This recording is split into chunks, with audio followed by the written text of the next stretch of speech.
Grabe pala talaga sa Wingzilla, no?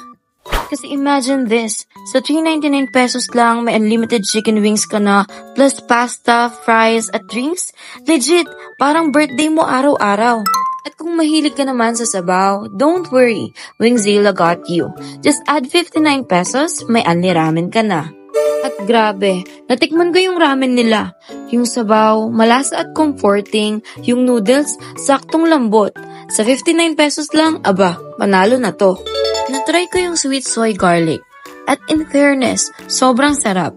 Juicy yung loob, crispy yung balat, tapos ang daming sauce. Mapapawaw ka talaga sa unang kagat. Promise!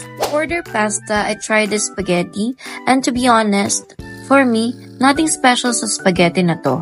Pero kung fan ka ng sweet style Pinoy spaghetti, paniguradong magugustuhan mo to. Tinry ko rin yung takoyaki nila. And yes, malambot at malasa. May real octopus sa loob, tapos sakto ang sauce and toppings. Aside from spaghetti, they also have unlimited carbonara. Sayang nga lang hindi ko na natikman kasi sobrang busog na ako. Next time, ito agad ang uunahin ko. And lastly, don't forget na meron silang unlimited drinks na pwede mong pagpilian.